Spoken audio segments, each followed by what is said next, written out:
Bonsoir à tous, je suis Fabrice Doum, heureux de vous accueillir au cœur de ce grand débat africain. Eh bien, au milieu de cette semaine, du moins en début de semaine, une note du service de renseignement russe, renseignait sur la démarche de Paris qui souhaiterait dans les jours à venir parvenir à l'élimination physique des responsables africains jugés indésirables à la politique interne de la France sur le continent africain. Bien avant cette note du renseignement russe, le président Abdourahmane Tchiani, sur les événements du 28 janvier dernier, alertait déjà sur la démarche du président Macron, celui du Bénin, mais surtout le président Alassane Dramane Ouattara, d'être désormais les responsables des mercenaires qui opèrent donc au cœur du Sahel. Le 3 février dernier, le monde était surpris par la disparition brute du fils de l'ex-guide libyen Mohamed Kadhafi, assassiné il y a de cela à 15 ans. Les trois éléments peuvent-ils être finalement liés pour tenter de comprendre effectivement ce projet d'élimination physique des dirigeants africains qui serait vraisemblablement déjà mis en marche? On fait le point au cœur de cette haute réflexion qui s'ouvre à nous et nous accueillons dans le cadre de cette édition du Grand Débat africain notre invité Issa Cissé, l'analyste spécialiste des questions sécuritaires depuis Bamako. Très heureux de vous accueillir sur cette antenne. Merci, monsieur, de m'avoir invité. Merci pour la chaîne et les auditeurs. Merci à tout le monde de m'avoir invité et de partager ce plateau avec vous. Issa Cissé, on rentre de plein pied au cœur de cette réflexion avec notamment ces notes du renseignement russe qui alertait il y a de cela quelques jours seulement sur les menaces qui pèsent, donc la menace qui pèse désormais sur les leaders africains. Comment en est-on arrivé là?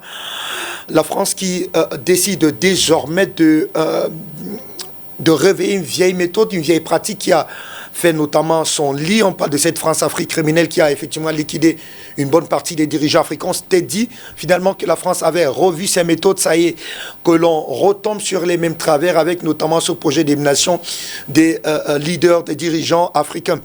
Est-ce que c'est finalement cela la véritable politique française sur le continent africain, Issa? Oui, heureux de me poser cette question. Moi, j'ai dit qu'aujourd'hui, la France n'a jamais oublié ses méthodes anciennes pour pouvoir gouverner l'Afrique.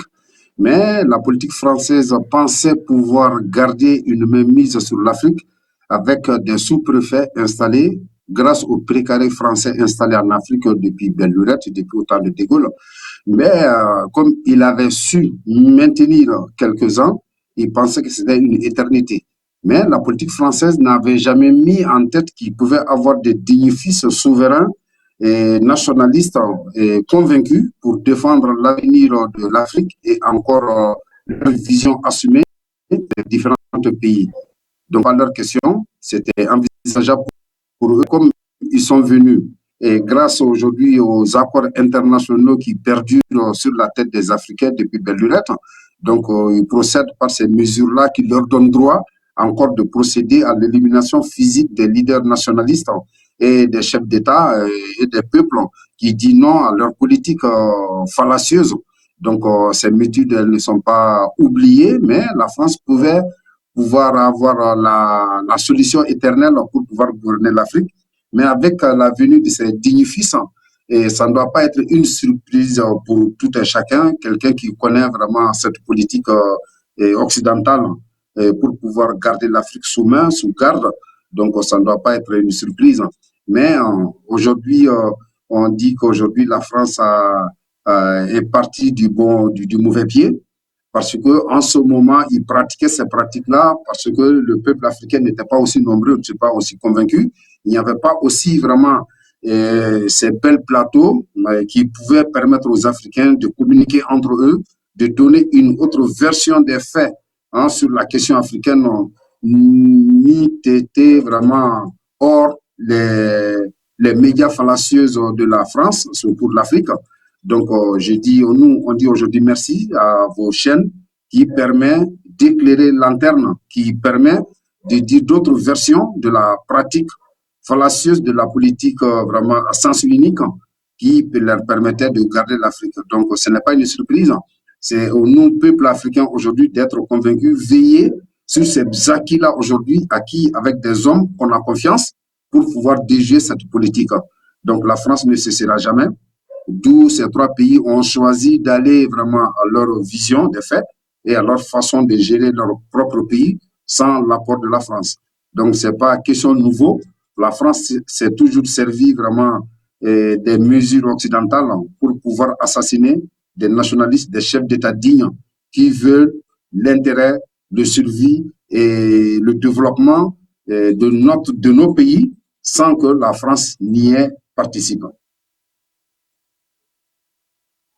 Issa Cissé, pour tenter de comprendre cette démarche de Paris qui souhaiterait donc désormais procéder à une forme de passage en force à l'effet de remettre le pied dans des territoires qui lui étaient par le passé, on va dire, favorables. Est-ce à dire finalement que ce narratif, voilà, ce discours nationaliste et même panafricaniste qui a longtemps été, on va dire, récusé par Paris, gagne effectivement du terrain audit si on arrive effectivement à avoir des gouvernements qui prennent véritablement la question du développement endogène.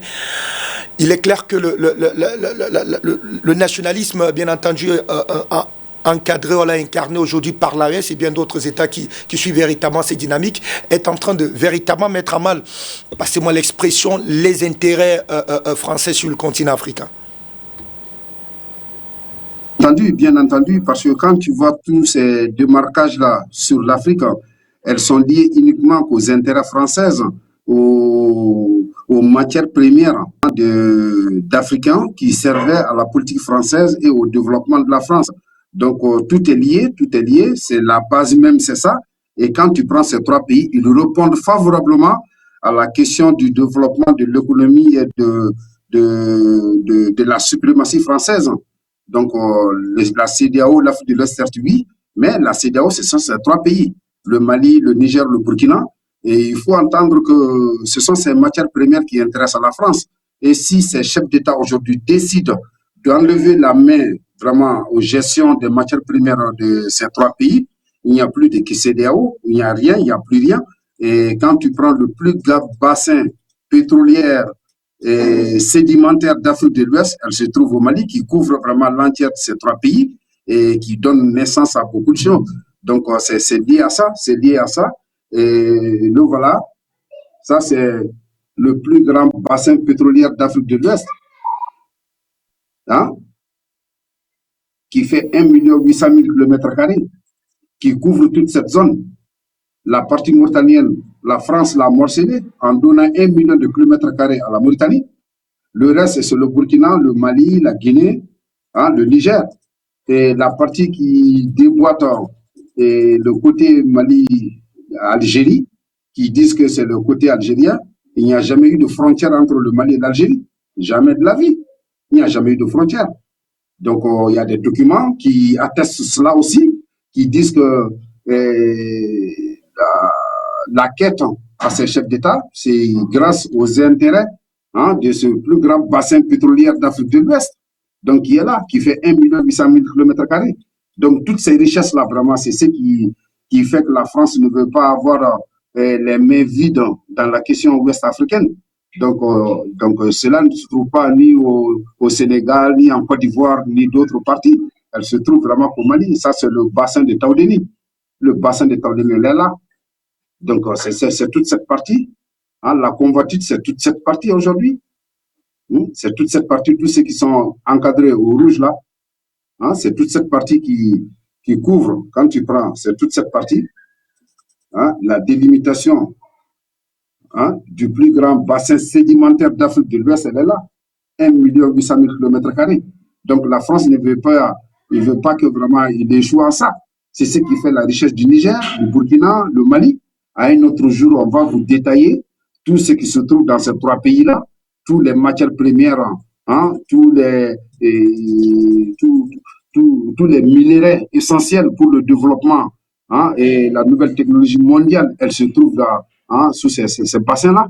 Donc, c'est lié à ça, typiquement. Donc, la France ne veut pas qu'il ait les mains vides dans ça. Et les Américains le convoitent aujourd'hui. Parce que vu que les Africains ont choisi aujourd'hui d'orienter leur politique vis-à-vis de ça, et la partie qui dit que l'Algérie n'a pas de frontière avec le Mali, là voilà, hein, tout est documenté. Hein. Voilà, l'expansion l'expansion administrative de la France en 1830, c'est là. Les premières limites de l'Algérie, c'est ici. C'est cette partie-là. Voilà. Bon, je vois, il y a deux écrans là. J'ai du mal à me situer. Je ne sais pas quelle partie il faut. Voilà. Voilà. La première expansion administrative de la France, elle est là. En 1800, ils ont colonisé l'Algérie. La deuxième expansion administrative de la France, elle s'arrête là. Hein? Toute cette partie, l'Afrique centrale, il n'y a pas de frontière entre le Mali et l'Algérie. C'est grâce à l'accord d'Évian que la France a octroyé toute cette partie à l'Algérie. Il n'y a pas de frontière. Ça, c'est le côté Mali. Ici, c'est le côté Mali. Ici, c'est le côté Mali. Mali. Ici, c'est Mali. Ici, c'est le Niger. Ici, c'est la Libye. Toute cette zone, c'est grâce à l'accord d'Évian que la France a octroyé ça à l'Algérie. Il n'y a pas de frontière entre le Mali et l'Algérie. Ce qui fait qu'aujourd'hui, que le bout du bassin de Taoudéni qui est là, elle se trouve ici. On dit qu'elle est en terre algérienne. Il n'y a pas de frontière entre le Mali et l'Algérie. Donc, c'est la France. La France ne peut pas avoir vraiment dans ce contexte-là. Donc, c'est ce qui fait qu'aujourd'hui, tous ces dérapages-là, elle est liée. Donc, l'élimination physique, il le tente, grâce à ces sous-préfets, grâce à ces gouverneurs qui sont installés ici, qui ne visent et qui ne convoitent, et qui sont installés par la politique française, hein, qui veulent vraiment déstabiliser nos trois pays grâce à ces réalités historiques. Et aujourd'hui, Dieu fait bien la chose. Nous avons tous les arguments possibles aujourd'hui d'éveiller la conscience, hein, et montrer à tout le monde qu'il y a d'autres vérités qui sont cachées, qui ne sont pas dites et qui permettent à la France aujourd'hui d'être un acteur principal à la déstabilisation vraiment de notre sous-région. Il y a ça, il y a encore vraiment les lois de 1957, hein, qui permet à la France une mainmise sur le Sahara. Ça a été voté où? À l'Assemblée française, après l'union et l'avis de l'Union française. Hein? Donc, l'Assemblée nationale a adopté la loi numéro 57-27 du 10 janvier 1957, qui implique la France réellement aux problèmes africains. Donc, cela ne doit pas nous échapper, il faut le dire.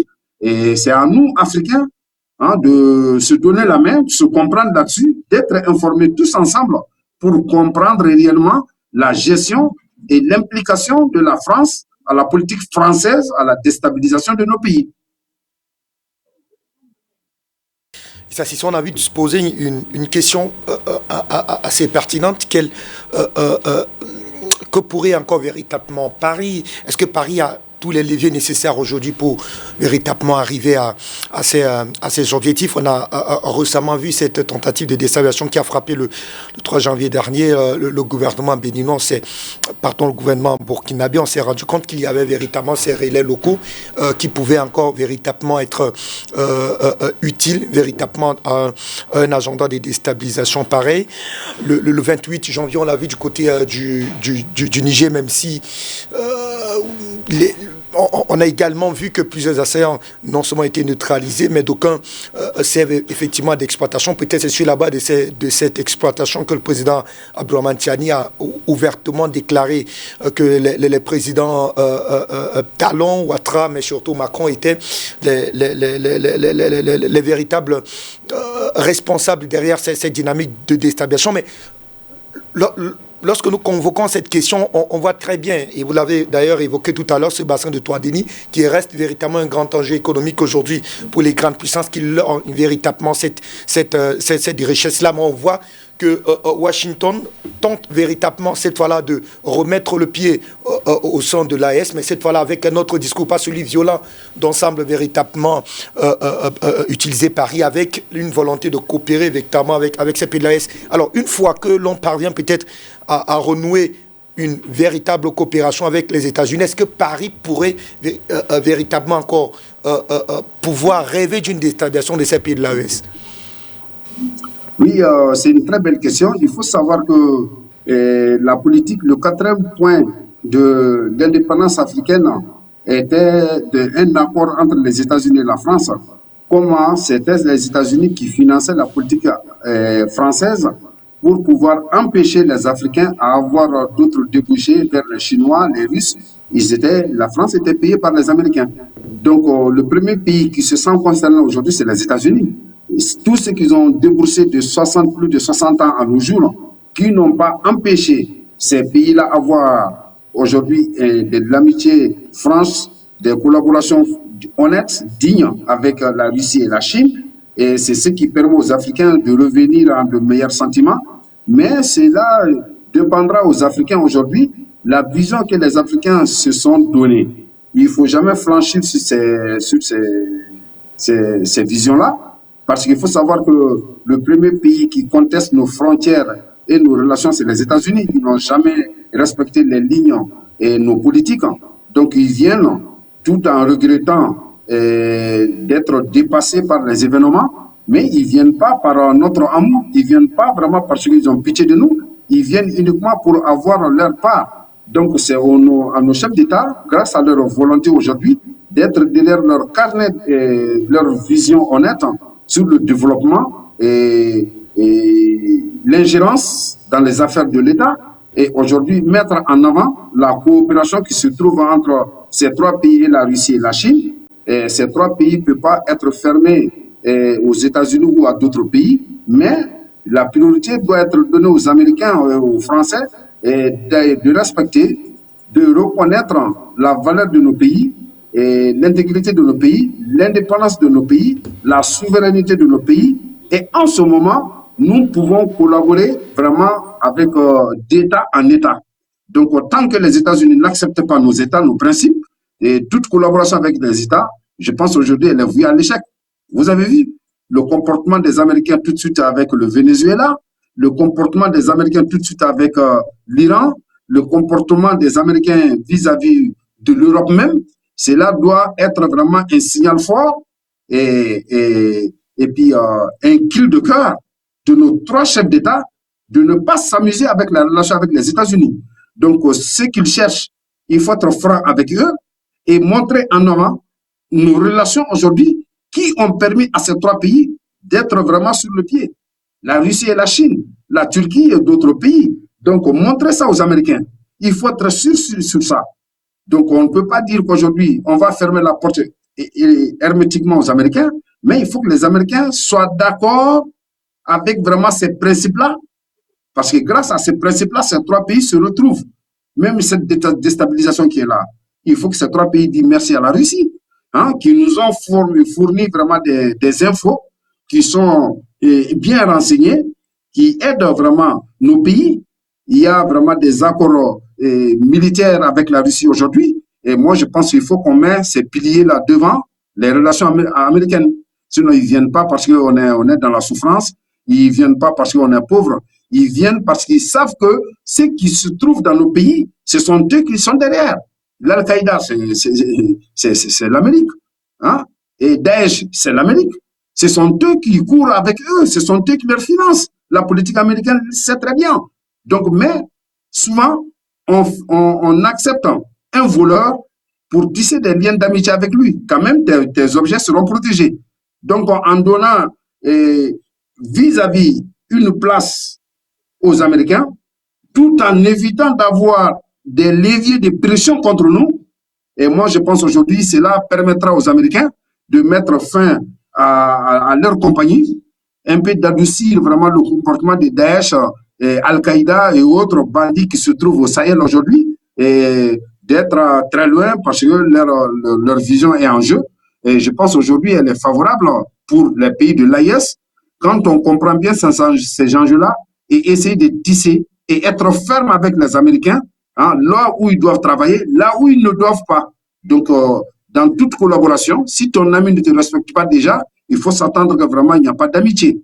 Donc, c'est ces principes-là qu'on doit mettre devant les Américains, qu'ils acceptent et qu'on met vraiment des mesures adéquates, idoines, pour que les Américains respectent ces mesures-là et essayer de travailler économiquement avec nos pays. Sinon, tout ce qu'ils nous disent aujourd'hui, les sanctions qu'ils ont prises contre nous et qui sont derrière ces sanctions, c'est les États-Unis. Ce ne sont pas nos amis, ils ne seront jamais nos amis, mais il faut savoir vraiment tisser des liens avec quelqu'un qui ne te respecte pas déjà. Moi, je pense que c'est ça doit être le premier pilier de nos trois pays et essayer vraiment de montrer ça aux Américains.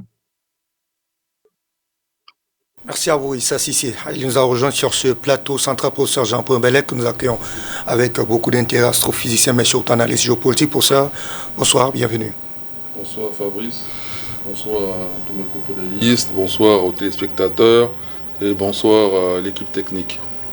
Alors, il y a cette communication du général Abdourahmane Tiani au lendemain, effectivement, de l'attaque contre l'aéroport de Niamey, qui annonçait effectivement que les trois sponsors derrière cette dynamique de déstabilisation du pays étaient les présidents Macron, Talon, mais surtout Alassane Dramane Ouattara. Quelques jours après, on avait ces notes du renseignement de l'État russe qui révélait effectivement que la France avait désormais décidé d'éliminer certains dirigeants africains qui seraient indésirables du point de vue de la politique française sur le continent africain. Quelques heures après, on avait la disparition de Saïf al-Islam, présente effectivement comme, on va dire, le point focal d'une véritable réconciliation du côté de la Libye. D'ailleurs, les images qui ont circulé pendant son animation témoignaient véritablement de l'adhésion des Libyens à sa politique. Est-ce qu'il est clair aujourd'hui que Paris en veut davantage aux dirigeants africains pour ça? La question là, avant soit une nouveauté, tant qu'il y a le néocolonialisme français, Paris, c'est du gouvernement français, tu veux dire, en voudra toujours. Mais pas eux, ils n'en voudront pas qu'au gouvernement africain, hein, à qui ils s'opposent, ils en voudront, y compris le peuple. Ça ne peut pas changer. C'est la loi de l'impérialisme, non? Ça ne changera pas. J'ai vécu là-bas en France, je connais. Ceux qui sont des illusions, même par rapport aux États-Unis, ça c'est des illusions. J'ai écouté mon copanéliste. Issa Sissi. Issa Sissi. Et il pense qu'on peut. Bah, ok, alors dans ce cas-là, si quelqu'un est musulman ou chrétien ou toute autre religion abrahamique, qu'il aille s'entendre avec le diable tel qu'il l'écrit dans leur Bible ou Coran, bien sûr qu'un bon pratiquant ne veut pas le faire. Donc, les États-Unis, il y a un principe simple. Moi, j'ai une logique mathématique. Tant que je ne suis pas le seul qui va le dire, mais je peux le répéter pour la énième fois. Les Noirs aux États-Unis ne seront pas respectés. Pourquoi un Noir africain qui est sur le continent va être traité par les États-Unis? Puisque le Noir américain a construit les États-Unis par la sueur, l'esclavage, travail nuit et jour, sans salaire et maltraité comme pas possible. Hein, sans droit. Traité pratiquement comme même moins qu'un animal. Un bien meuble, d'après le code noir français. Ok? Et aujourd'hui, ils sont citoyens américains. Si on ne les respecte pas, même celui qui a l'argent, on ne le respecte pas. À la moindre occasion, regardez comment ils ont torturé Michael Jackson. À la moindre occasion, ils vont lui créer des problèmes. Regardez comment a fini George Floyd. Et encore aujourd'hui, vous croyez pas parce qu'on n'en parle pas, donc c'est fini, on n'a pas plus les Africains américains. Ça continue. On n'a pas maintenant même les Blancs américains. À partir du moment où ils sont contre le système, en tout cas qui s'opposent de cela, dans le cas présent, je pense, au problème de l'immigration, eux aussi sont abattus.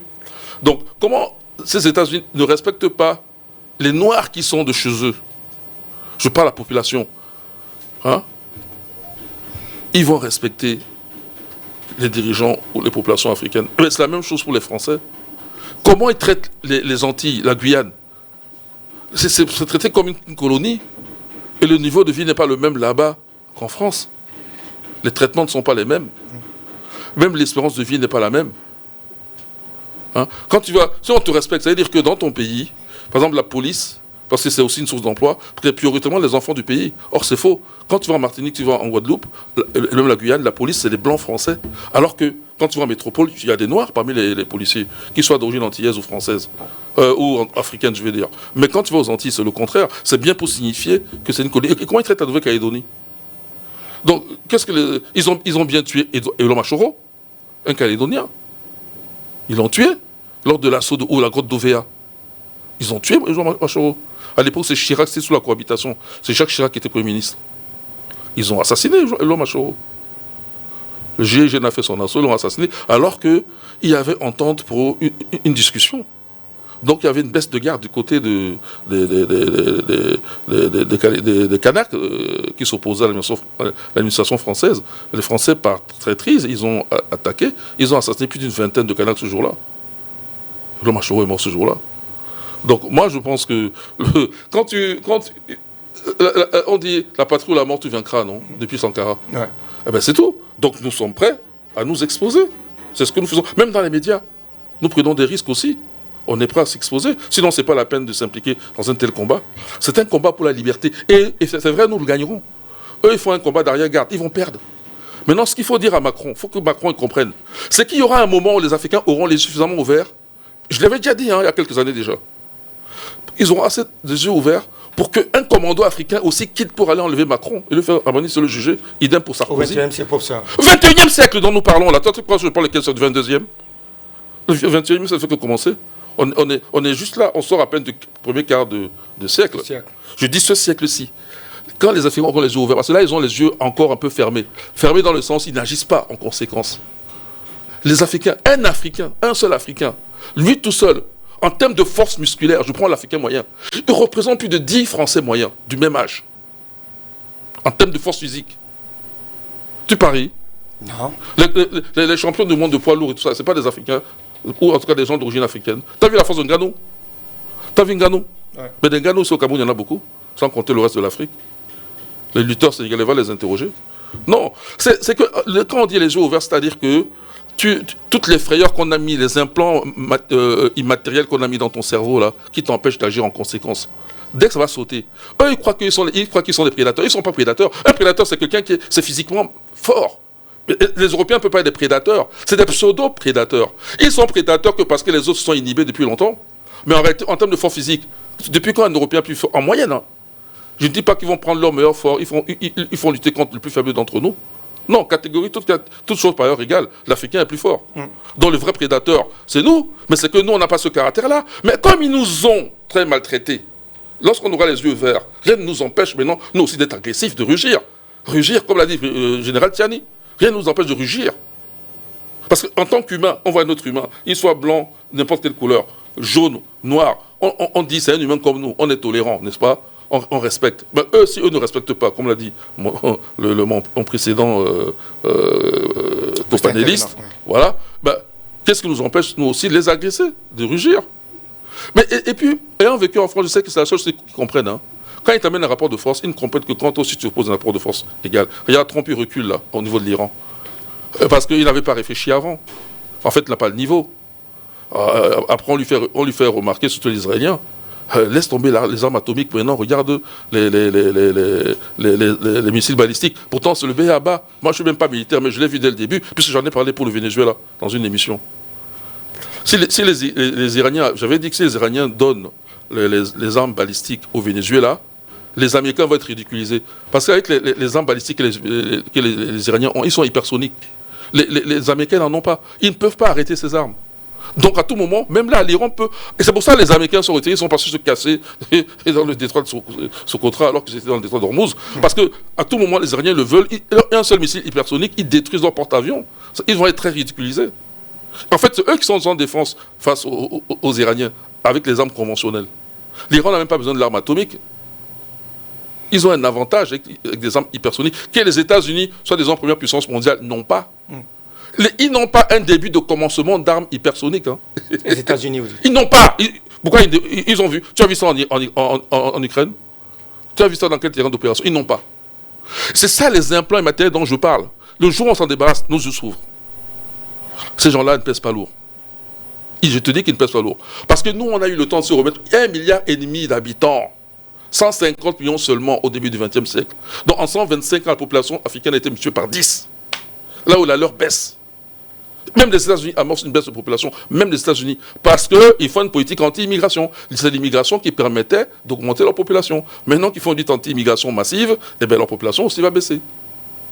Ça commence cette année. D'accord. On reste avec vous, professeur, pour tenter davantage. Tout à l'heure, dans l'année d'Issa Cissé, il a évoqué le fait que le rapprochement entre l'AES et vous n'avez pas d'ailleurs semblé partager cette analyse, que le rapprochement entre l'AES et les États-Unis pourrait réduire effectivement les flux des mouvements terroristes qui opèrent du côté de Sahel. Alors jusqu'ici, si on a l'impression, du moins du côté de l'AES, qu'on n'est pas capable, du moins du point de vue matériel, militaire, de répondre efficacement aux États-Unis. Est-ce qu'il n'est pas, il n'est pas de bon aloi que l'on soit véritablement procéduré dans les dynamiques, en tout cas, d'affirmation de sa souveraineté? Les États-Unis ne peuvent rien contre l'AES. La preuve, ils n'étaient pas au Niger et on leur a demandé de partir.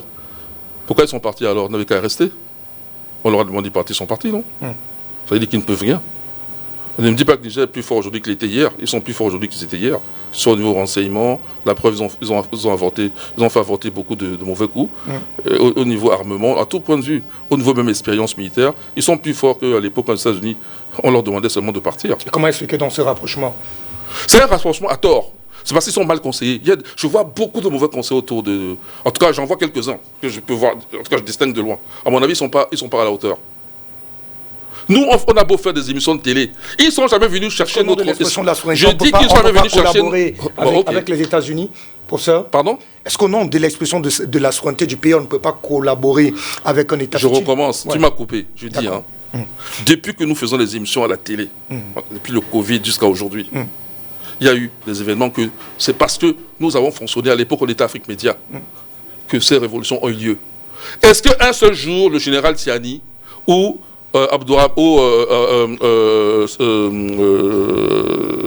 Ibrahim Traoré ou alors Général Simigota sont venus chercher l'expertise chez un seul membre d'entre nous, entre nous, qui faisons des émissions à l'époque Afrique Média par exemple. Est-ce qu'une seule fois ils sont venus le faire? Mais ils ont pris d'autres gens comme conseillers. Je ne voulais pas donner des noms. Donc eux-mêmes savent de quoi je parle. Et je dis qu'ils sont mal conseillés. Parce que moi, si c'est moi, ils me demandent mon conseil. On le donne gratuitement jusqu'à présent. Il n'y a pas de rapprochement avec les États-Unis. Surtout pas avec Trump. Tu fais le rapprochement avec les États-Unis, ça veut dire que tu as baissé la garde. Est-ce que les Iraniens le font? Les Iraniens ont dit non plusieurs fois. Hein. Les États-Unis leur ont même imposé de discuter de leur missile balistique. Ils ont dit niet. Ils ont imposé le lieu, la Turquie. Ils ont dit niet. Oman. Alors, dans l'Africain, ça veut dire qu'il n'a pas de couilles. Il n'a pas de couilles. Tu es militaire, tu n'as pas de couilles. Jean-Paul Mbelek n'est pas militaire, mais lui, il a des couilles. Toi, tu n'as pas de couilles. Mais non, c'est l'expression française, avoir des couilles. Je suis désolé. On est au XXIe siècle. C'est dans le langage. Hein? Honnête, si tu veux. Ils n'ont pas ça. Ils sont militaires. Nous, on ne l'est pas. Mais alors, pourquoi ils baissent la garde? Tu baisses la garde. Ils ne connaissent pas ces gens-là. Nous, on les connaît. Tu baisses la garde, ils te donnent un uppercut et tu es KO. C'est tout, ils ne changeront jamais. C'est-à-dire qu'on fait comme si les Américains... Je leur ai dit que tant qu'ils n'auront pas un meilleur comportement avec notre profil sur le sol, là, ce n'est pas avec nous qu'ils vont changer. Les États-Unis ne changeront pas de politique. Ils voient qu'ils sont en perte de vitesse. Mais ils continuent à jouer la peur qui est installée comme des implants immatériels dans la tête des gens, quoi. Mais ils n'ont plus vraiment de la même force qu'avant.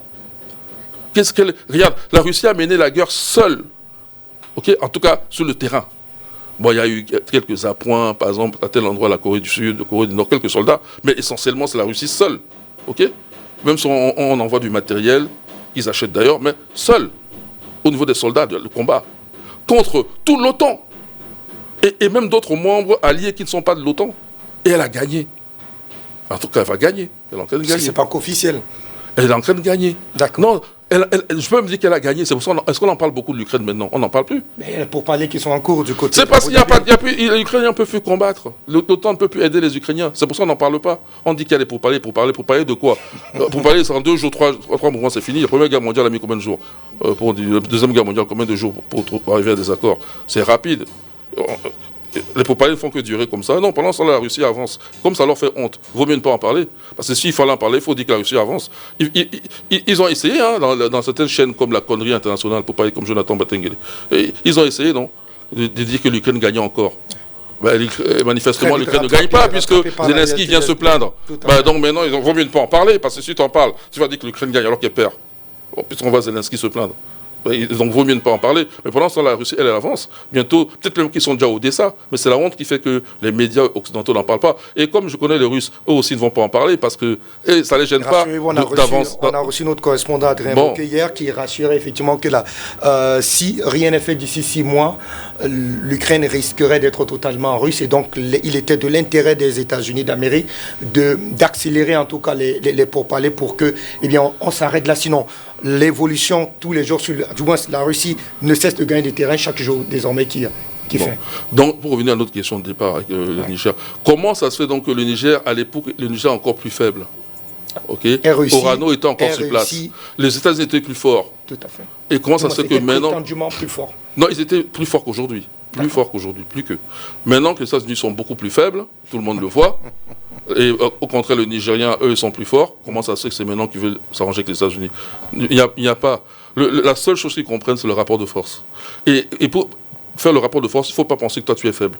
Il faut penser que toi tu vas devenir fort. C'est pour ça qu'il y a l'AES. C'est pour devenir plus fort. L'ensemble des 3 pays là dépasse 110 millions d'habitants. Ils commencent à tirer vers les 80 millions d'habitants. Parce que les populations augmentent très vite. Hein. Okay, les États-Unis, c'est 360 millions d'habitants. Tu peux enlever parce que ça commence à baisser déjà. Okay, on peut faire la parité. Okay, l'AES, ça fait dans les... J'arrondis, on va dire un peu moins de 3 millions de kilomètres carrés. Un peu, mais pas tout à fait, c'est en dessous. J'arrondis largement. Les États-Unis, c'est autour de 8 millions de kilomètres carrés. Mais ça se compare, hein, c'est du double, triple, c'est tout. Hein. Triple, ça se compare. Donc, il n'y a qu'à jouer avec ses forces. Il n'y a pas à négocier avec les États-Unis. Et puis, tu as comme allié la Russie qui a rien gagné contre les États-Unis. Tu as la Chine. Tu as même l'Iran. Qu'est-ce que tu vas chercher encore avec les États-Unis? Dans les autres, ils n'existent pas ou tu n'as pas confiance en eux? On relance Issa Cissé davantage sur cette même réflexion. Issa Cissé, est-ce que c'est un mauvais calcul finalement de la part de l'AES de vouloir aujourd'hui plier les Chines entre guillemets face donc à l'allié américain? Je vous vois sourire. C'est d'autant plus qu'aujourd'hui on semble davantage consolider les acquis en termes sécuritaires. D'ailleurs, tous les dernières tentatives de déstabilisation ont été soit déjouées ou alors tuées dans l'œuf, ce qui laisse véritablement croire qu'aujourd'hui avec le partenariat stratégique avec la Russie, les pays de l'AES sont véritablement en train de se requinquer du point de vue militaire, du moins à tout point de vue. Et je remercie mon co-débatteur, je le remercie infiniment et j'ai bien appris avec lui. Mais il y a quelques points que je vais réagir par rapport à lui. Il dit que aux États-Unis, les Noirs sont pas respectés. Comment les États-Unis vont respecter les Noirs et en Afrique? On ne demande pas de respecter ici en Afrique. On demande franchement aux Américains de nous considérer en tant que pays indépendant et souverain. Et aujourd'hui, il y a le respect des Américains, des Noirs américains en Afrique, prend sa source en Afrique. Si les Africains ne parviennent pas à faire revenir les Américains, à considérer les Noirs comme tels, ils ne vont jamais respecter vraiment les Noirs américains. Les Noirs américains sont déjà chez eux. Ils sont au cœur du système. Ils ne peuvent pas réagir comme nous. Nous, en tant que pays, avec notre révolution aujourd'hui, en mettant en échec les Américains, ils auront du respect aux Noirs américains. Donc, ces deux choses, il ne faut pas les comparer. Et je pense qu'aujourd'hui, même le respect de la peau noire prendra sa source en Afrique. Et ici, ça va venir dans quelques années tout près. Et encore, il faut comprendre qu'aucun pays du monde entier ne suffit à elle seule. Les Russes, en tant que tels aujourd'hui, collaborent avec les Américains. Les Chinois travaillent avec les Américains, même avec ces mésententes-là. Donc maintenant, le principe, c'est quoi? Me respecter en tant qu'État, me respecter en tant qu'individu. C'est le plus important. C'est dans ce respect-là, vraiment, que le respect va étendre vraiment d'autres horizons. Donc aujourd'hui, les Africains doivent compter sur nous-mêmes. Comme il a dit, avec les Américains aujourd'hui, moi j'ai toujours dit, il ne faut jamais considérer cette politique américaine comme collaborateur ou autre, étant donné que nous nous sommes orientés vers la Chine et la Russie et qui nous ont donné vraiment des peines d'espoir aujourd'hui à notre souveraineté. Nos dirigeants doivent être vraiment catégoriques sur ce principe-là. Mais si les autorités africaines, l'AES, décident aujourd'hui de donner du mou aux Américains pour travailler, tous les pays du monde entier se travaillent entre nous, il y a beaucoup d'autres options entre nous qui n'est pas ce conflit-là. Hein? Il y a les services diplomatiques entre ces pays. On est obligé vraiment de se côtoyer, on est obligé de travailler ensemble, mais avec des principes de considération légale. Comme aujourd'hui, lorsque le Mali avait donné des mines d'or de Morila octroyées aux Américains, j'étais le premier à dire que vraiment c'était un faux calcul, il ne faut jamais le faire. Le lendemain seulement, les Américains imposent des trucs de visa avec le Mali. Mais notre président, Assimi Goïta, a vite réagi et il a imposé ce même principe-là aux Américains. Après, ils sont revenus à de meilleurs sentiments. Comme il a dit, le monde, c'est des rapports de force. Il faut qu'aujourd'hui, les Africains rentrent dans ce contexte-là avec eux. Cela ne nous empêche pas de parler aujourd'hui et demain de mettre vraiment la poudre au feu. Donc maintenant, c'est ce principe-là de considération mutuelle, négociation d'État en État, que les Américains ou les Occidentaux n'ont jamais pris le devant, il faut le faire. Donc après, il a dit que le panel comme Afrique Média parlait, aucun pays de l'AIS n'ont pas pris vraiment de contact avec les intervenants d'Afrique Média. C'est une belle analyse, mais moi je lui demande, est-ce qu'aujourd'hui le gouvernement camerounais a pris des conseils vraiment avec les auditeurs d'Afrique Média? Parce que vous intervenez, mais est-ce que le gouvernement camerounais sont venus prendre vos conseils pour pouvoir faire ça. Donc, à un moment donné, nos pays doivent aller vraiment avec des principes aujourd'hui, tant que les autres pays africains continuent à garder leur chef d'État sous province. Moi, je pense aujourd'hui, l'Afrique va tarder à remonter. Les Camerounais, beaucoup de pays ont vu aujourd'hui l'agitation vraiment des peuples de l'AES aujourd'hui. Pourquoi dans ces autres pays, il n'y a pas le même vraiment dévouement? Mais aujourd'hui, on se permet encore avec le courage de dire que ces chefs d'État n'ont pas pris de conseils. Non, non, non. Ils sont déjà conseillés. Ils attendent les autres pays aujourd'hui à se mouver, à se lever, comme nous aujourd'hui, pour pouvoir mettre vraiment le paquet dans le mouvement. Donc, l'AES ne cherche pas le développement de l'Afrique pour eux. Ils montrent le tempo que les autres pays africains peuvent aussi soulever et dire non à leurs gouvernants pour prendre exemple à l'AES. Ça aussi, c'est un bon conseil. Donc, si aujourd'hui, tous les intervenants de l'Afrique Média parviennent aujourd'hui à convaincre le gouvernement camerounais, franchement, et de prendre d'autres relais aujourd'hui, je pense que ça pourrait permettre, comme il a si bien dit, au chef d'État de dire qu'aujourd'hui, il est temps qu'on écoute vraiment nos intervenants, ils connaissent bien le truc là. Donc aujourd'hui, l'Afrique, nous avons besoin de ça. Il y a la critique, mais il faut qu'on avance. C'est quelque chose qui a commencé. Aucun Africain ne pensait. Ça commence à prendre forme. Donc c'est dans ça aujourd'hui. On doit s'encourager mutuellement. C'est une première. Impérativement, il y aura vraiment des faillites, il y aura des erreurs. C'est des calculs humains. D'accord. Donc moi, je pense que dans les calculs humains, on se perfectionne vraiment en allant. Et moi, je pense aujourd'hui les capitales, si ces pays, tout le monde, se mettent en marche, ça va donner un élan, un regard positif, la considération mutuelle, vraiment à ceux qui nous gouvernent aujourd'hui pour écouter tout le monde. Moi, Issa qui intervient, jamais au Grand, jamais au Mali. Aucune autorité ne m'a contacté, je n'ai pas de contact avec eux, mais je joue mon rôle de citoyen. Donc il faut qu'on continue avec nos marges pour laisser les chefs d'État à faire autre chose. La communication, elle doit passer de pays en pays, de peuple en peuple. En savourant ça, en ayant des acquis dans ça, les autorités seront obligées vraiment de nous écouter. Merci. En une minute avant de retrouver Charlie Kenyé. Oui. Alors, est-ce que, pour revenir effectivement à ce que disait tout à l'heure Issa Cissé, dit tout comme vous autres, il contribue effectivement à la conscientisation on va dire de la masse africaine, sans toutefois véritablement attendre derrière qu'il soit reconnu peut-être à sa juste valeur. Bon, puisqu'il reprend ce que moi j'ai dit. D'abord, je fais remarquer une chose. Lui ne sait déjà pas de quelle nationalité je suis, je ne l'ai pas décliné. Parce que je suis à Douala, là. J'ai fait beaucoup le Mali, j'ai fait la Côte d'Ivoire, j'ai fait le Burkina, le Sénégal, je connais ces pays-là, Afrique de l'Ouest. Même l'Algérie, la Tunisie, je connais. Mais, à l'époque, pour Afrique Média, puisque nous ne faisons que le mentionner, c'est une référence là, c'est passé là-bas, il n'y avait pas que des gens qui étaient d'origine camerounaise. Il y avait des Maliens, pour citer par exemple que Issa Diawara, Amina Fofana, pour citer que ces deux-là. Il y avait des Guinéens, il y avait des Sénégalais, il y avait toute l'Afrique, il y avait des Algériens. C'est pas ça?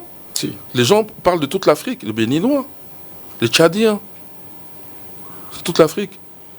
Et nous nous présentons tous, c'est ça l'unité, le dominateur commun comme panafricain.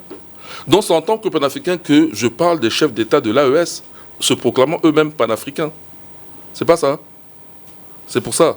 Donc, on n'a pas besoin, en tant que panafricain, d'attendre une aide quelconque du gouvernement camerounais. C'est déjà suffisant qu'il nous protège, ça l'État qui ne ferme pas la chaîne. Il ne ferme pas nos chaînes panafricaines. C'est déjà ça, il nous héberge. On n'a pas. Nous, on attend ceux-là qui sont à la pointe de cette révolution panafricaniste. C'est d'eux qu'on attend. On n'attend pas forcément de ceux qui ne sont pas encore proclamés comme panafricanistes. On attend de ceux qui sont proclamés et que nous avons tout fait pour que ça réussisse là-bas. Et nous avons beaucoup d'espoir pour cela. Et nous voulons continuer à contribuer. Et je ne disais même pas que forcément, je ne parle même pas de moi. Je voulais seulement faire la remarque que les conseillers, parce que j'en ai que j'ai dans la tête là, actuels, ne sont pas les bons conseillers. Parce qu'ils pourraient chercher, ils ont des espions, ils ont des services secrets. Parmi nous qui étions là-bas à l'époque, Afrique Média, parmi eux, leurs services de renseignement peut se renseigner et voir au moins de temps en temps à qui on peut s'adresser pour certaines questions. Qui est expert en quoi? Ok, Charlie, par exemple, là, on parlait là, lui, il est expert dans tout ce qui concerne le militaire. Bon, mais les gens là qui les conseillent là, qui leur disent allez voir les États-Unis, on peut pas. Moi, je dis que ça, c'est des mauvais conseils. Et c'est pas la première fois. Et je dis que les coups comme ça, comme celui qui s'est passé au Niger, ça ne va pas s'arrêter. Parce que c'est que le conseil là, il connaît pas le blanc. Moi, je connais le blanc. J'ai fait des enfants avec une femme blanche. C'est pas seulement ça. J'ai commencé l'école depuis l'école primaire là-bas. J'ai fait le lycée là-bas. J'ai fait l'université là-bas. J'ai travaillé même dans un de leurs meilleurs centres de recherche. Comme ça, l'énergie atomique, à Saclay. J'ai fait des missions pour la France. Je ne suis pas français. Je n'ai pas la carte nationale. Je ne l'ai jamais prise. J'ai fait 50 ans de vie en France. Je n'ai jamais pris la carte. Alors, à l'époque, c'est eux qui venaient même te proposer. À l'époque, à la fin des années 60. OK? Donc, ma démarche consiste seulement à dire, les terroristes, là, ce n'est pas un travail que les Américains, vous allez les amadouer. Par exemple, Boko Haram, c'est la France. Ok, eux ils ont ACMI, ils ont plutôt oui, à l'époque de celui de Ben Laden, Al-Qaïda, voilà, Jenim, ISIS, en tout cas les démembrements. ISIS mélangé avec les Israéliens, tout ça sont les démembrements, voilà, ACMI, plus ou moins algérien aussi. Mais le fait que, alors que tu mènes un combat, tu gagnes même le combat, tu ailles négocier avec eux, en espérant qu'ils vont, c'est au contraire là qu'ils vont plutôt t'avoir. Kadhafi en fait quelque chose, Saddam Hussein en fait quelque chose, c'est là qu'ils vont t'avoir. Parce qu'ils vont comprendre qu'en réalité, tu as peur d'eux. Tu ne peux pas tenir. Parce que dans la guerre, là, ce qui compte, est-ce que tu peux tenir à longue distance? Ah, il ne peut pas. Donc il a peur. Eh bien, on va faire semblant de calmer le jeu pour mieux te cerner, mieux t'infiltrer et te descendre à la fin. D'accord. On ne négocie pas avec les impérialistes. C'est pour ça que j'ai parlé de nos frères aux États-Unis. Je ne parlais même pas que moi, je veux qu'ils me respectent en tant que noir. Je n'ai jamais dit ça. Je dis que tant que leur sort là-bas, même leur niveau de vie, n'est pas bon. La personne là qui traite mal mes frères, je ne peux pas le considérer comme quelqu'un de bien. Et c'est vrai pour la France, j'ai donné le cas des Antilles, j'ai donné le cas même, notre diaspora qui est en France même, qu'elle soit subsaharienne comme ils appellent, ou maghrébine. La façon dont ils traitent cette population-là, qu'ils appellent les immigrés, ne motive pas à avoir une collaboration saine avec ces gens-là. Parce que la première collaboration saine, ça commence par ceux des nôtres qui sont chez eux. Ce n'est qu'une question de logique, et je l'ai vécu. Je parle en témoin oculaire. Quelqu'un qui a déjà vécu une situation. Donc moi, je n'attends rien d'amical avec des États prédateurs, au sens où ils nous ont mis des implants immatériels dans la tête pour nous faire croire qu'ils sont les plus forts. Donc nous, on doit trembler comme des fées, alors que la force, c'est nous. À force égale, nous gagnons. Même un peu moins de force, nous gagnons quand même. Ce qui nous tue, ce sont nos faiblesses. La division, la traîtrise. Le fait que, rien comme ça, tu veux négocier. Tu négocies quoi? Mais résiste jusqu'au bout. Et puis, le fait qu'on ne pense pas que non, on peut dominer sur eux. Mais l'Afrique a régné en Europe, surtout dans la péninsule ibérique, pendant presque 800 ans, à l'époque des morts. Presque 800 ans, la domination était africaine. On a oublié ça. C'est pas si vieux. Ça s'est arrêté exactement en 1492. En janvier 1492. C'est là que le dernier bastion africain tombe à Grenade, en Espagne. Ouais, vas-y, je te laisse. C'est toi qui mène les débats. Je voulais qu'on retrouve Charlie, qui est également multiplex avec nous. Charlie, bonsoir. Est-ce que vous nous recevez? Bonsoir. Non, estimé frère et ami. Bonsoir également à ton panel. Je salue le professeur Jean-Paul Bellec. Je salue notre camarade que j'ai cru voir par vous, mais c'est moi qui te remercie de m'inviter à cette très belle émission.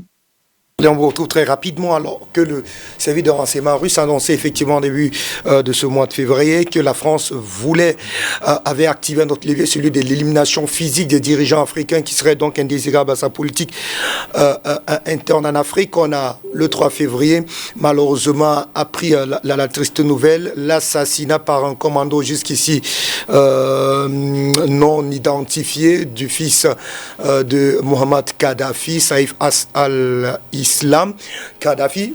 Charlie, la question est de savoir est-ce qu'on est en plein dans ce projet unique porté effectivement par Macron? Oui, c'est une très belle question que vous me posez là. Et effectivement, vous aurez remarqué que à la suite justement de cette annonce, on rappelle déjà au passage que l'annonce a été les SVR, si vous voulez le SVR, entendu par là les services de renseignement extérieur russes. Et l'histoire de ces services nous renseigne à suffire sur le fait qu'à chaque fois qu'ils ont émis une alerte à l'attention justement des peuples ou des dirigeants africains, l'alerte a fini par être confirmée ou du moins par être vérifiée. Je rappelle que ce sont ces mêmes services qui, par le passé, avaient alerté sur une tentative d'assassinat du chef d'État burkinabé, son Excellence le capitaine Ibrahim Traoré, et que par la suite, effectivement, il y a eu une tentative d'assassinat à l'endroit justement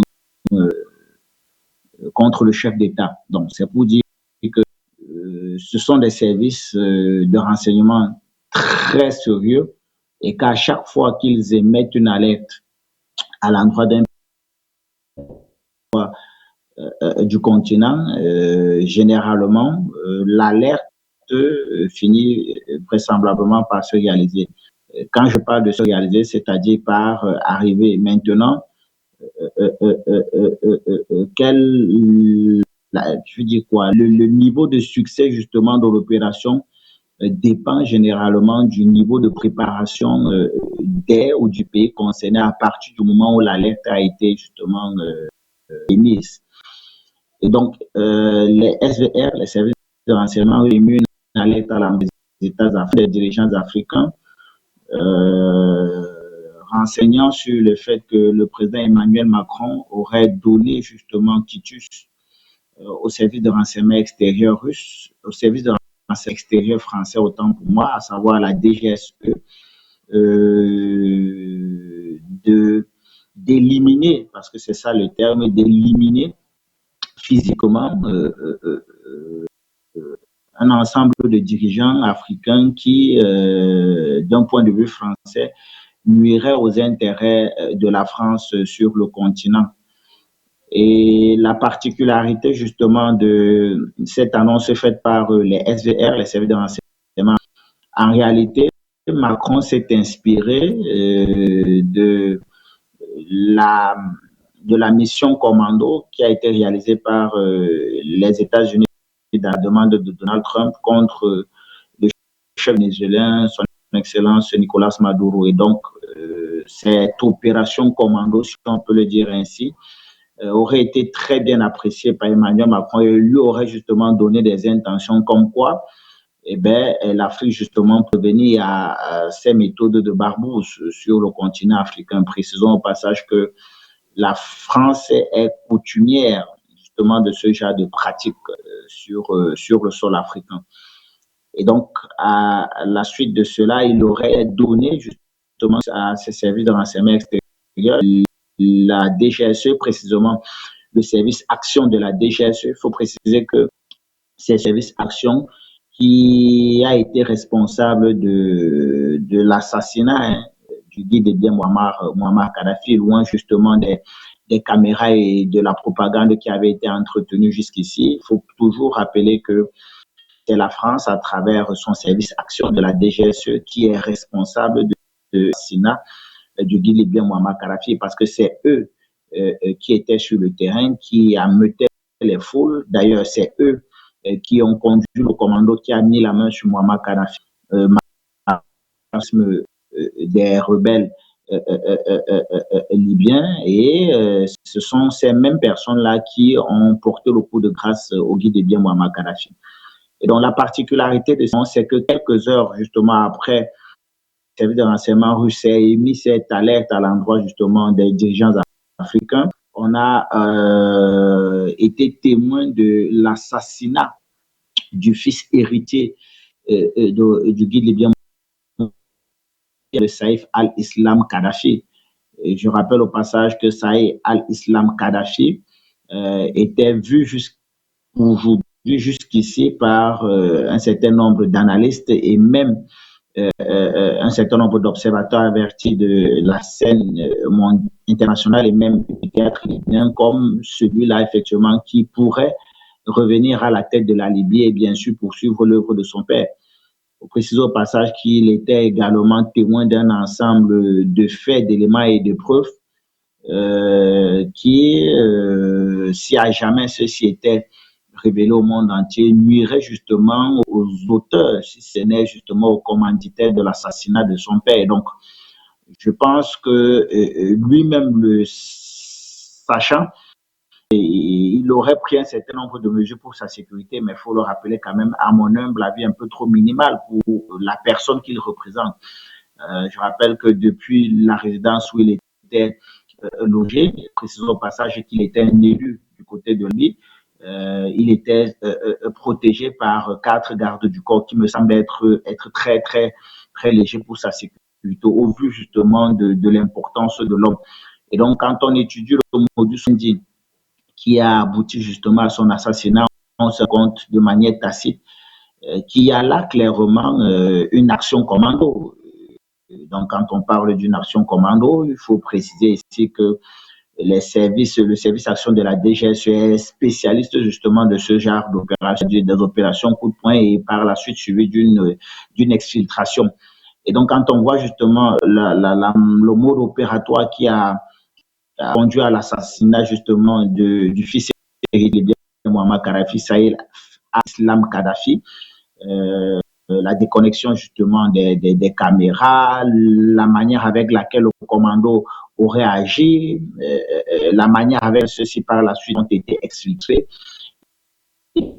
Détacher cette actualité justement de cette annonce faite par les SVR, comme quoi Macron aurait donné quitus à ses services de renseignement extérieur, précisément le service action, de mener ce genre d'opération sur le sol africain.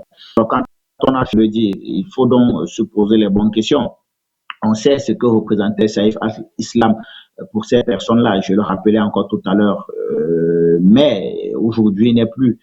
Je crois que la vigilance devrait être de mise justement pour ceux-là qui pourraient se retrouver dans le viseur de ces services de renseignement français, au rang desquels le président du Cameroun, je parle ici de son excellence, dont on sait aujourd'hui qui se trouve être le dépositaire testamentaire du combat du père de Saïf Islam, pour avoir repris sur lui justement le projet du Fonds monétaire africain.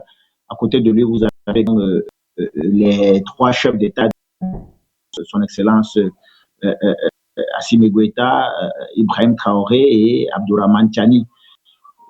Pour ma part, je pense que connaissant le fait qu'ils soient coutumiers de cette tentative-là, ils auraient pris les mesures justement pour pouvoir répondre de manière efficace à de pareilles mesures. Mais quoi qu'il en soit, il faut dire que ce sont des chefs d'État qui aujourd'hui ne cessent véritablement d'être victimes de ces tentatives d'élimination physique de la part d'un certain nombre de services de renseignement étrangers, français, précisément français. Et dans le cas échéant, même si ce n'est pas je vais dire quoi, une nouveauté en termes d'annonce, mais c'est une annonce qu'il faut prendre très au sérieux quand on sait effectivement que l'ordre a été donné au plus haut sommet de l'État français, à savoir le premier Macron. Al-Islam qui a donc été assassiné en début de ce mois de février. Est-ce qu'on s'est dit là, on est véritablement au cœur de ce projet? Et si oui, que faire pour éviter effectivement que d'autres leaders puissent véritablement suivre? D'abord, mes condoléances à la famille Kadhafi.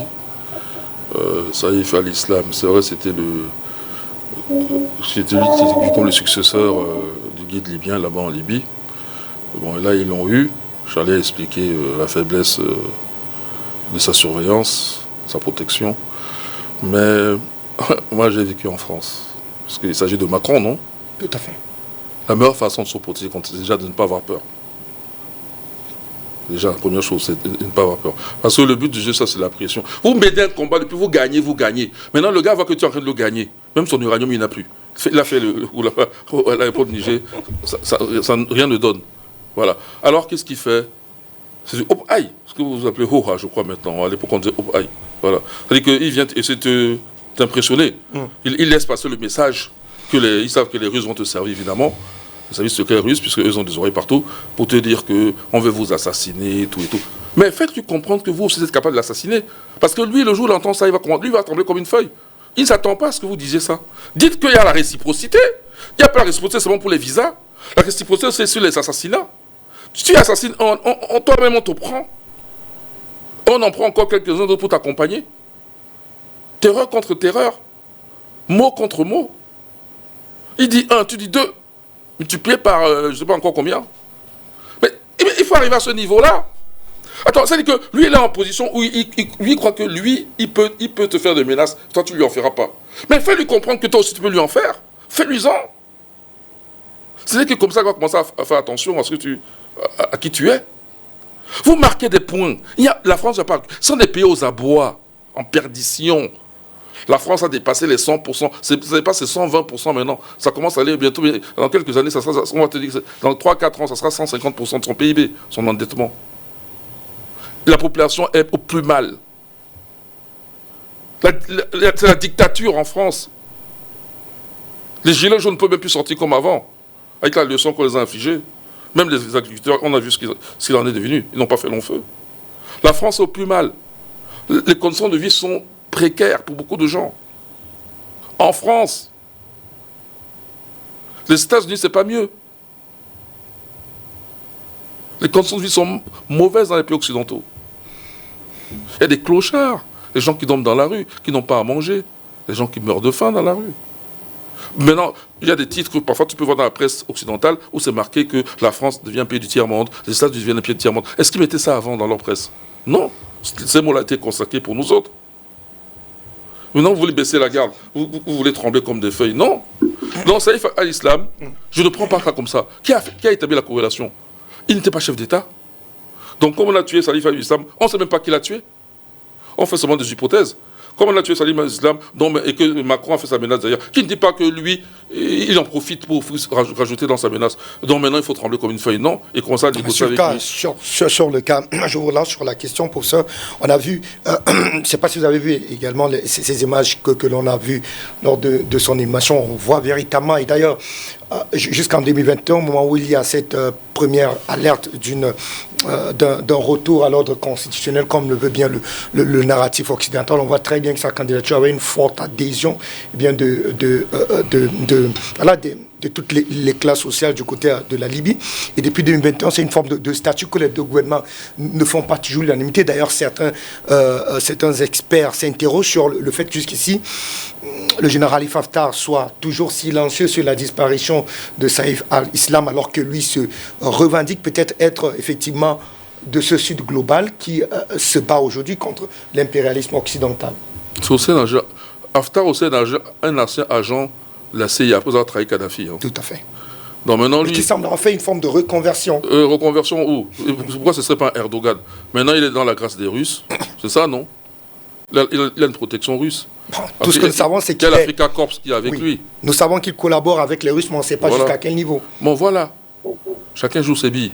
Bon, moi, Saïf al-Islam, avec toutes ses chances, n'est-ce pas? Ben, on l'a éliminé. Mais les gens qui l'ont éliminé, ce n'est pas forcément ce qu'on croit. Ça peut être les Libyens, comme ça peut être les Arabes. Les Arabes, en général. On voit très que mal. Ce soit ceux qui sont en Afrique ou ceux qui sont dans la péninsule arabique. On voit très mal Khalifa Haftar peut-être s'opposer. Certes, on a convoqué son centre, mais on le voit très mal aller jusqu'à l'élimination physique de M. Saïf al-Islam. Pourtant, on a un gouvernement d'union nationale qui est reconnu par cette fameuse communauté internationale qui, jusqu'aujourd'hui, je rappelle qu'il y a, comment est-ce qu'on appelle ça, il y a ce mandat d'arrêt international qui pèse contre la personne de Saïf al-Islam. Oui, mais tu n'as pas entendu ce que j'ai dit. J'ai dit que ça peut être pas forcément ceux à qui on pense. C'est pas forcément les Libyens, j'ai dit. J'ai parlé des Arabes, que ce soit en Afrique ou dans les pays du Golfe arabique. Les Arabes, ceux qui sont dans l'arabisation et non pas le panafricanisme. Ce fameux panarabisme. Même pas panarabisme. Les Arabes sont mis d'accord pour ne pas être d'accord. Ça, c'est ça, l'arabe. Oh, pour ça. Ah, mais c'est les Arabes qui disent ça, c'est pas moi. Ça, c'est les Arabes eux-mêmes qui disent ça. Les Arabes sont mis d'accord pour ne pas être d'accord. C'est pas moi, c'est un proverbe arabe. Tu crois que j'invente? C'est pas de moi, hein. C'est pas de moi. Ça dit que c'est pas le panarabisme, c'est Nasser. Le panarabisme vient d'Afrique. Oui, mais porté également à un certain moment par le guide libyen qui avait été... Ouais, oui, il a été dessus de ce que c'est fait. Ne réussissait pas effectivement à parler du même langue. C'est d'ailleurs ce qui occasionne sa reconversion vers ses frères de l'Afrique subsaharienne. Tu n'écoutes pas. Ouais, je vais répéter comme... La répétition, c'est la répétition. J'ai dit que le panarabisme vient d'Afrique. Les Libyens, là, c'est pas des Africains. Les Libyens, tu m'opposes les Libyens, mais c'est pas des Africains. Si. Mais alors, Kadhafi, c'est un Libyen, c'est un Africain. Les Libyens, même en général, sont des Africains. Et Nasser, l'Égypte, c'est l'Afrique. Ouais. Je te dis que donne-moi un seul exemple de panarabisme mené par les pays arabes. Ça n'a pas réussi jusqu'ici. Il y avait à l'époque, poussé par Nasser, et à l'époque où la Syrie et l'Irak avaient un même parti au pouvoir qu'on appelait le parti Baas. Ok? Là, par Nasser, qui est africain, il y a eu ce mouvement panafricaniste avec 3 États, d'où la République arabe unie que l'Égypte a gardée. La République arabe unie, c'était comme l'AES aujourd'hui, Égypte, Syrie et Irak. Mais à l'époque, c'est le bas, c'était pas Saddam Hussein. Est-ce que tu comprends? Ok? Mais ça venait d'Égypte. Lui-même, il est inspiré par le panafricanisme, puisque lui-même était panafricain aussi. Ça a échoué. Et Kadhafi a voulu reprendre ça. Le panafricanisme est africain, que ce soit par Nasser ou par Kadhafi. Les Arabes même, ils ont leurs proverbes. C'est pour ça que je te renvoie à leurs proverbes. Les Arabes sont mis d'accord pour ne pas être d'accord. Ils ne seront jamais d'accord. Puisqu'ils sont d'accord pour ne pas être d'accord. Ça, tu ne comprends pas? Même quand l'islam dominait, que ce soit à l'époque des Abbassides, à l'époque des Fatimides, ils n'ont jamais été d'accord. Et je te signale que Saladin n'est pas un arabe. Saladin qui a vaincu les croisades, ce n'est pas un arabe. Beaucoup de gens pensent, parce qu'on dit Saladin, donc c'est un arabe. Ce n'est pas un arabe, c'est un kurde. Un kurde n'a rien d'arabe. Tout comme les Iraniens ne sont pas arabes. Un kurde, c'est un indo-européen. Ce n'est pas un arabe. D'ailleurs, le Kurdistan n'existe pas. Parce qu'il y a une partie pour la Turquie, une partie pour la Syrie, l'autre pour l'Irak. Ils n'ont pas d'État propre à eux. Saladin était un kurde. Al-Khwarizmi, le Bagdadien, n'était pas un arabe. Al-Khwarizmi, c'est un perse. Al-Kashi, c'est un perse, c'est pas un arabe. Pas parce que les gens ont des noms qui sont arabes qui sont arabes. Les arabes sont mis d'accord pour ne pas être d'accord. Ça, c'est clair, non? Et puis d'abord, c'est quoi un arabe? Un arabe. Prends la définition de l'arabe. C'est pas que je parle de choses que je ne connais pas, mais je connais les arabes, non? J'ai étudié, mais j'ai vécu avec des Africains qui disent arabes, des Égyptiens, j'ai connu les Algériens, les Tunisiens, je connais. C'est quoi l'arabe? L'arabe, c'est celui qui parle arabe. Parce qu'ils n'ont pas d'unité propre, à part l'islam. Et comme ils ne sont pas tous musulmans, tu ne peux pas définir par l'islam non plus. Mais la seule chose qu'il leur reste à dire, c'est arabe, c'est celui qui parle arabe. C'est tout! Regarde la définition, l'arabe, c'est celui qui parle arabe, c'est tout. Donc tu as là qui sont blancs, tu as ceux qui sont noirs, tu as ceux qui sont entre les deux, Il n'y a pas d'identité arabe comme il y a une identité africaine et nous on peut parler de panafricanisme. Et le panarabisme est inspiré des Africains, que ce soit Nasser ou Kadhafi qui a pris le relais après. Et je suis assez déçu là-bas, parce que ça ne peut rien donner, tout à fait. Qu'il est revenu. Avec ses frères. Parce qu'il a bien vu que. Donc il est africain. On est d'accord? Ouais. Maintenant tu es d'accord avec moi? Tout à fait pour ça. Voilà. Donc, pour revenir sur la question de ma posée, l'islam et les chefs d'État africains, moi je n'ai pas peur. Parce que déjà, c'est un contrat avec la mort que tu prends quand tu deviens chef d'État de nos jours, même sans être chef d'État. Le SAM fait seulement défendre la cause africaine.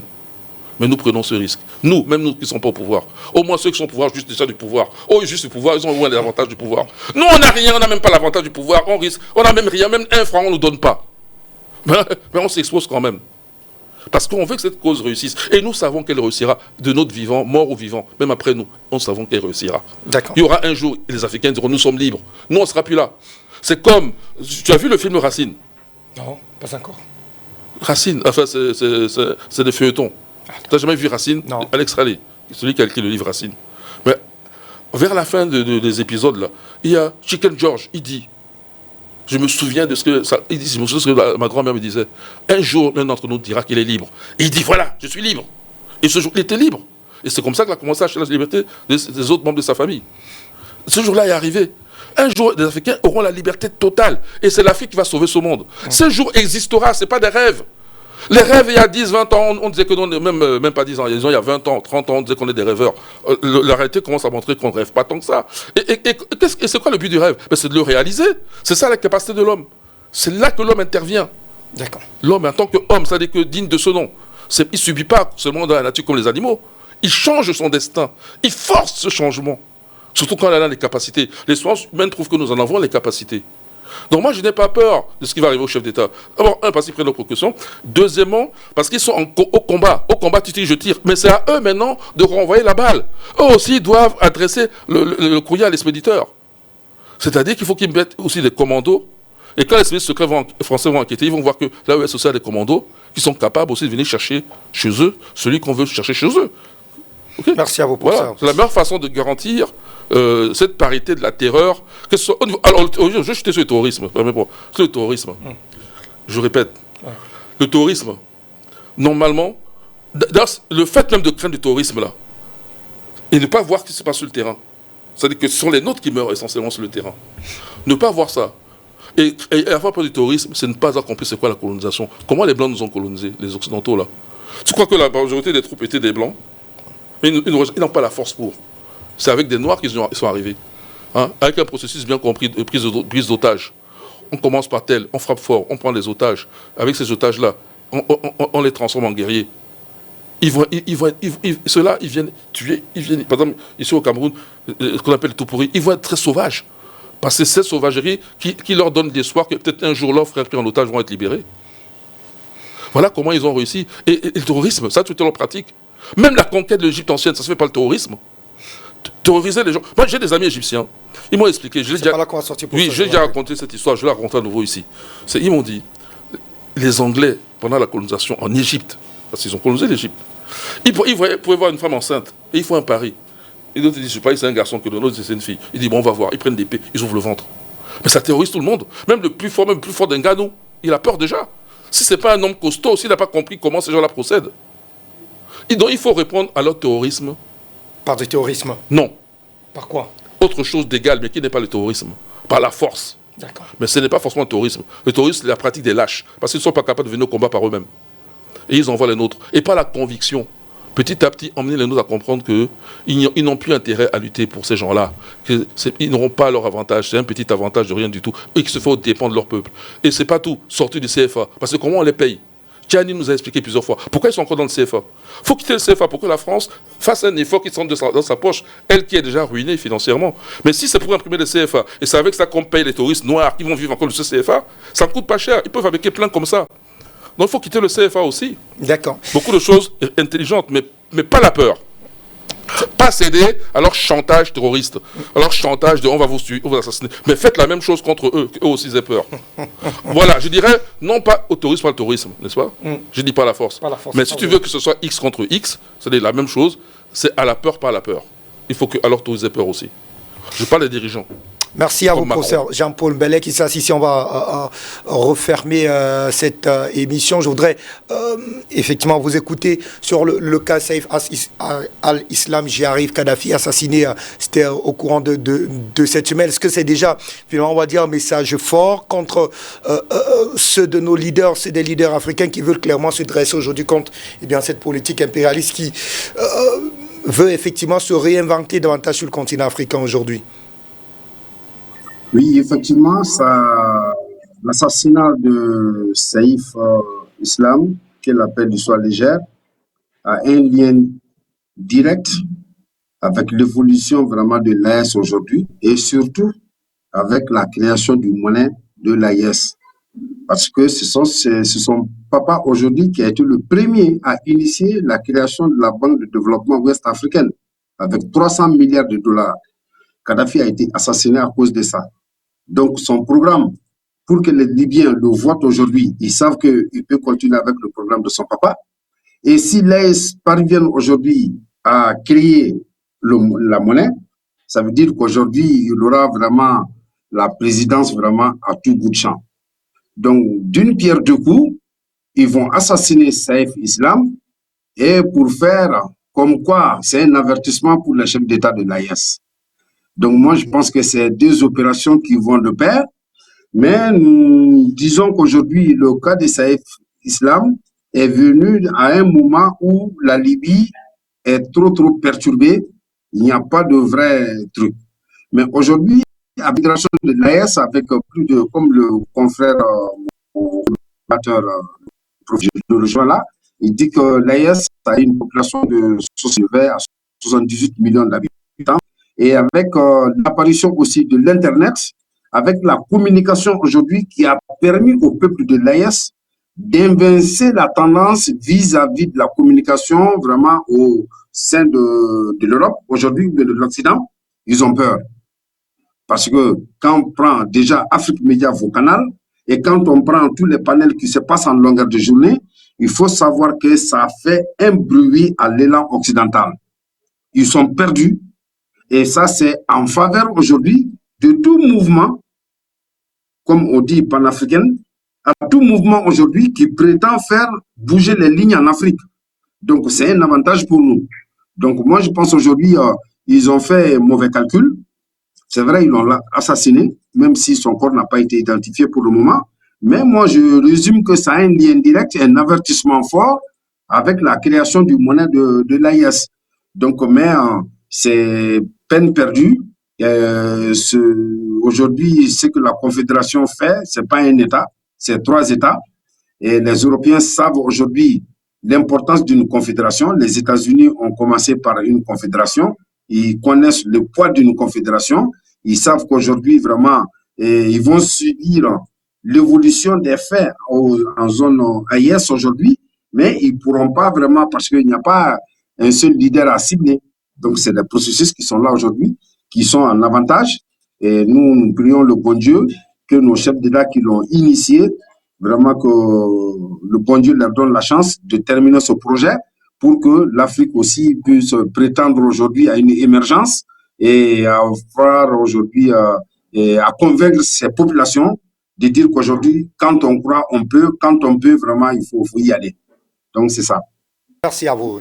Charlie, en un mot, quelle stratégie, Charlie, on referme avec vous, pardon.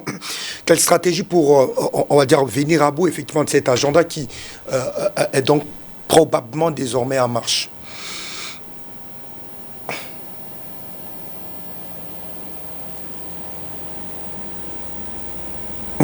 Est-ce que Charlie nous reçoit? Est-ce que vous avez suivi la question, Charlie? Quelle stratégie de la part effectivement du continent africain pour s'opposer ou alors pour, on va dire, finalement mettre en déroute ce plan d'élimination des leaders africains qui serait effectivement indésirable à la politique européenne ou alors française aujourd'hui sur le continent africain? Quelle doit être la démarche du continent africain pour mettre en déroute cet agenda?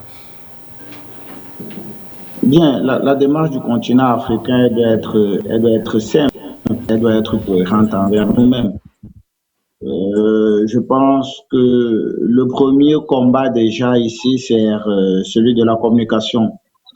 Il est impératif aujourd'hui pour les peuples d'Afrique, pour les dirigeants africains, à travers une communication franche, une communication sérieuse, une communication cohérente, de créer une certaine osmose avec les peuples, parce que vous aurez remarqué que chez nous en Afrique, majoritairement, le secteur de la communication est dominé par le narratif venu d'ailleurs, qui est un narratif importé. Et dans la plupart des cas, c'est un narratif qui fait le jeu de nos ennemis, qui consiste à donner des qualificatifs d'un autre à nos chefs d'État, et parfois de détacher les réalités sociales et même sociétales que vivent nous à la réalité macroéconomique, c'est-à-dire que on est fier, par exemple, de dire au peuple d'Afrique que le problème vient justement des dirigeants corrompus, mais on refuse derrière de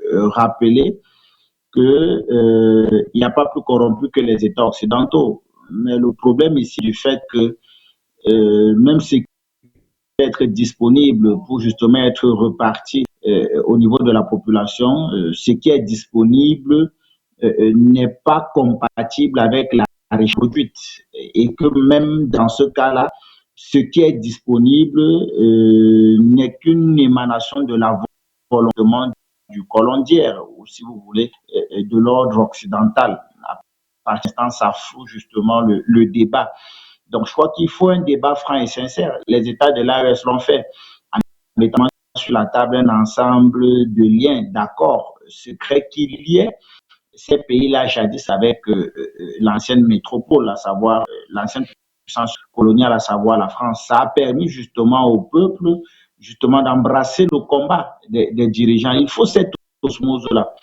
Tant qu'il n'y a pas, le mal peut provenir de l'intérieur. Il est plus difficile de combattre un mal qui germe à l'intérieur de votre pays que justement celui-là qui viendrait justement de vos frontières. Donc, il faut une communication sincère aujourd'hui, que les chefs d'État dialoguent, communiquent avec leur peuple, disent la réalité dans laquelle ou dans lesquelles se trouve leur pays, donnent justement les lignes directrices, proposent le nom et bien sûr donnent le cap légal à atteindre pour justement fédérer les masses à ce projet-là. À partir de cet instant, on va se retrouver un peu dans la situation du Burkina Faso, où vous aurez remarqué qu'à chaque fois que le chef d'État burkinabé est menacé, eh ben, c'est le peuple qui s'élève.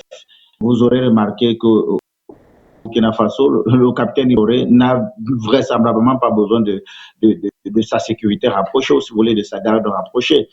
À chaque fois qu'il y a une alerte justement contre sa personne, eh ben, c'est le peuple burkinabé dans les rues de Ouagadougou, d'un peu partout, qui se lève et fait ce que qualifie de la veille sécuritaire. Donc, c'est justement cela est le fruit de cette communication stratégique qu'il y a eu justement entre les dirigeants, ou le sommet justement du pays, le président et son peuple. Ça, c'est le premier défi.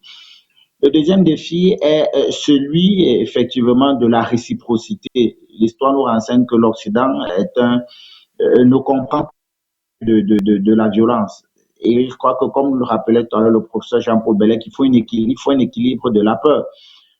Pendant trop longtemps, on s'est laissé apeurer par ces gens-là. Or, aujourd'hui, avec le nouveau monde, il est possible également de leur renvoyer cette même peur.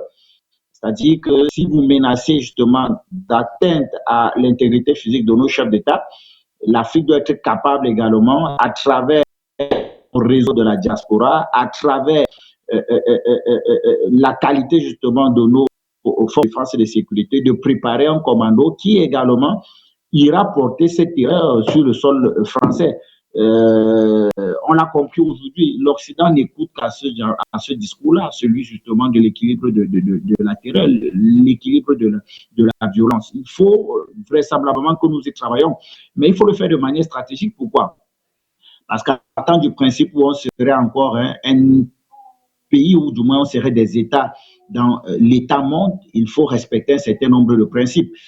C'est-à-dire que lorsque vous voulez engager des opérations comme celle-là, qui participent de ce qu'on qualifie des opérations clandestines, c'est-à-dire des opérations secrètes, vous devez être capable justement de les poser ou de les mener sans engager la responsabilité de votre État.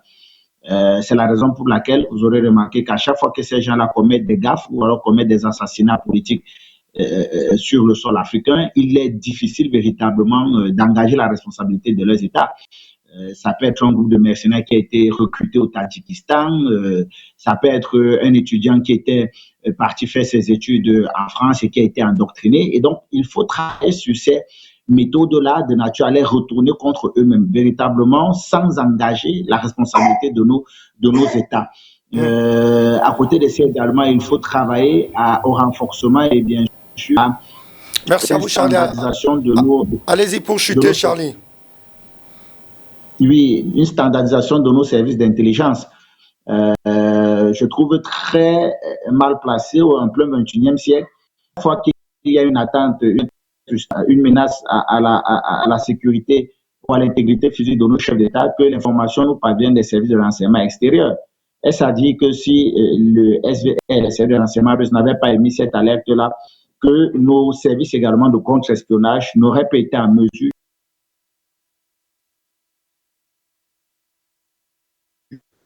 c'est un peu, je ne vais pas dire maladroit, mais c'est rabaissant, c'est dénigrant. Donc, il faut aujourd'hui prendre la mesure de la chose, c'est donner les moyens, renforcer, permettre à ce que nos services de contre-espionnage, nos services de renseignement puissent se mettre à jour de nature justement à pouvoir, dans le cas